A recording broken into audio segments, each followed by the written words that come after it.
Alright, palabas na sa haring araw. Maginaw na ang umaga dahil Disyembre na. Isa na namang a day of my life for today's video. Ako'y tutulog-tulog pa, kita nyo naman. Pero ako'y gigising na. Sabay alis ng muta sa mata, tingin sa itaas, time check, 7 AM na pala. Tara na't tumayo na tayo para makapag-ehersisyo naman sana sa labas. Binuksan ko pinto, naku po, gutom na ang aking alagang itik, kaya pakainin ko muna kayo.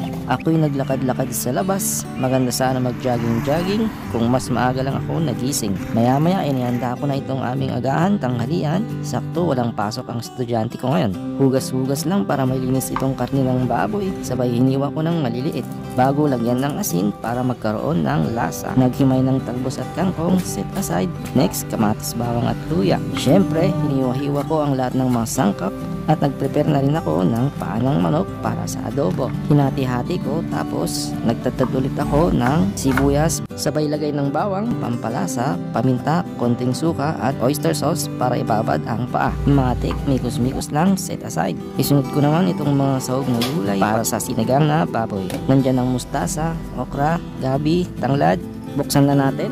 Yun kanina pa kumukulo. Sigurado malambot na itong karne. Siyempre, lalagay ko na ang okra, mustasa at tanglad, paminta at maika, pampalasa. Lagay ko na rin ang talbos ng kangkong. Lalagyan ko na ng bagoong. Pero konti lang, isang takip lang o isang kutsara, pwede na. Para dagdag lasa sa wow sabaw. Siyempre, lagay na rin natin ang pampaasim, sampalok mix powder. Himikos-mikos bago takpan, pagkakulo, pwede na. I-serve ko na habang mainit pa. Let's go, kain po tayo.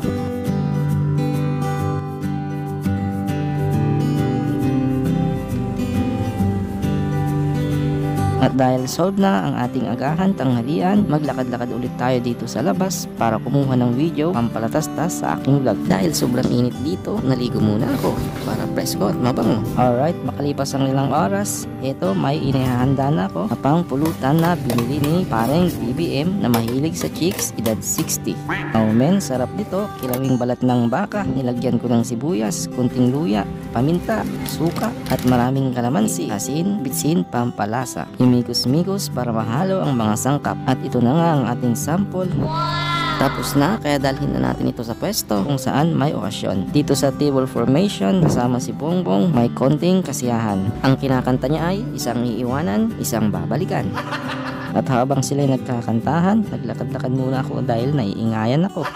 Tuloy diretso uwi muna kami para magluto ng aming hapunan. So ayan, nagisa na ako ng sibuyas bawang bago ilagay ang binabad ko kanina, ang paanang manok. Sigurado malasa na to dahil ilang oras nakamarinate. Imikos-mikos bago buusan ng tubig, takpan at pakuluan lang sa mahinang apoy hanggang sa lumambot at hanggang lumabas ang kanyang mantika. Syempre, edit-edit muna ako habang naantay kong lumambot ang niluluto ko. Binuksan ko, so ayan na nga, nagmamantika na siya. Oh men, nakalimutan ko palang ilagay ang luya at tanglad. Siyempre, di mawawala ang sili. Naglagay na rin ako ng kunting suka. Imikos-mikos, tinakpan ko. After 2 minutes, luto na ang ating simpleng adobong paanang manok. So, tapos na ako magluto ng aming hapunan. Nakaluto na rin, pati bigas. Tara na, tumambay ulit tayo sa labas, maglakad-lakad. If you like this video, don't forget to like, share, and subscribe. Thanks for watching. Peace and out.